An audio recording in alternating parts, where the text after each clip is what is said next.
আসসালামু আলাইকুম back to my channel Rupsina kitchen আপনাদের সবাইকে স্বাগতম। ঈদ স্পেশাল সবচেয়ে সহজ আর মজাদার একটা ডেজার্ট শিরখুরমা। ঈদে নানান রকমের ডেজার্টের সাথে আপনারা চাইলে রেগুলার সময়ের পরিবর্তে এভাবে শিরখুরমাটা তৈরি করতে পারেন। এটা বানানো খুবই সহজ, চলুন তাহলে রেসিপিটা দেখে নেওয়া যাক। প্রথমে একটা প্যানে নিয়ে নিচ্ছি 1 লিটার লিকুইড মিল্ক।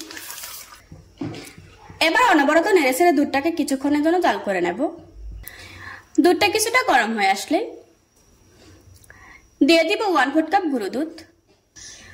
গুঁড়ো দুধটা লিকুইড মিল্কের সাথে খুব ভালোভাবে মিশিয়ে নেব যাতে করে লামস হয়ে না থাকে। এরপর অনবরত নেড়েচেড়ে দুধটাকে আমি জাল করে নেব। দুধটাকে এত বেশি জাল করার প্রয়োজন নাই, গুঁড়া দুধ দেওয়ার কারণে এই দুধটা কিন্তু যথেষ্ট পরিমাণে ঘন হয়ে গিয়েছে। দুধে বলক চলে এসেছে। এরপর আমি অনবরত নেড়েচেড়ে 2 মিনিটের মতো জাল করে নেব। এই দুধটা যত বেশি ঘন হবে শিরখুরমাটা খেতে তত বেশি টেস্টি হবে। দুধটা জাল করা হয়ে গিয়েছে। এবার আমি চুলা থেকে নামিয়ে একটা সাইডে রেখে ঠান্ডা করে নেব। অন্য একটা প্যানে দিয়ে দিচ্ছি 1 টেবিল চামচ ঘি। আপনারা চাইলে এখানে সাদা তেল অথবা বাটার ব্যবহার করতে পারবেন। ঘিটা গরম হয়ে আসলে দিয়ে দিচ্ছি 7-8টা কাজু বাদাম। কাজু বাদামগুলিকে মাঝখান দিয়ে 2 ভাগ করে নিয়েছি। দিয়ে দিচ্ছি কিছু কিশমিশ।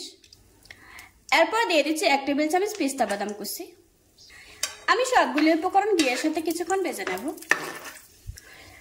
তবে চুলার আঁচ থাকবে একদম লোতে। খেয়াল রাখতে হবে এগুলি যেন কোনোভাবে পুড়ে না যায়, তাহলে কিন্তু শিরখুরমাটা খেতে তেতো লাগবে।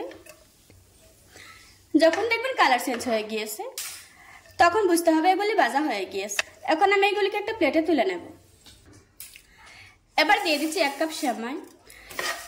চুলার আঁচ লোতে রেখে সেমাইগুলিকে ভেজে নেব। সেমাইগুলির কালারটা যখন কিছুটা চেঞ্জ হয়ে যাবে ওই পর্যায়ে আগে থেকে জাল করে রাখা দুধের মধ্যে দিয়ে দিচ্ছি। এখন সবকিছু নেড়েচেড়ে খুব ভালোভাবে মিশিয়ে নিচ্ছি। শিরখুরমা তৈরি করার জন্য চেষ্টা করবেন দুধটাকে আগে থেকে রেডি করে রাখার। এখন আমি দুধ আর সেমাইটাকে মাঝারি আঁচে 6-7 মিনিটের মতো জাল করে নেব।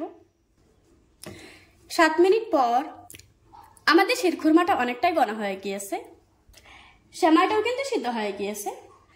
এখন এগুলিকে অনেক বেশি ঘন করা যাবে না, কারণ ঠান্ডা হওয়ার পর আরো কিছুটা ঘন হয়ে যাবে। এই পর্যায়ে দিয়ে দিচ্ছি 1/2 কাপ চিনি।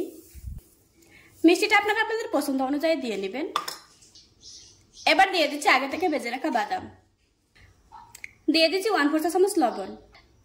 তবে মিষ্টি খাবারে সামান্য একটু লবণ দিলে খাবারের স্বাদটা বেড়ে যায়। এখন সবকিছুকে খুব ভালোভাবে মিশিয়ে নিলেই হয়ে যাবে আমাদের শিরখুরমা। আমি আর জাল করব না, এবার আমি চুলা থেকে নামিয়ে নেব, কারণ এটা ঠান্ডা হওয়ার পর আরো কিছুটা ঘন হয়ে যাবে। দেখুন বন্ধু, আমার শিরখুরমাটা রান্না করা হয়ে গিয়েছে। আশা করছি আজকের এই সহজ রেসিপিটা আপনাদের কাছে ভালো লাগবে। ভালো লাগলে আমার চ্যানেলটা সাবস্ক্রাইব করে পাশে থাকা বেল বাটনটি অন করে রাখবেন। আবারও কথা হচ্ছে নতুন কোনো ভিডিওতে। ততক্ষণ সুস্থ থাকুন, ভালো থাকুন। আল্লাহ হাফেজ।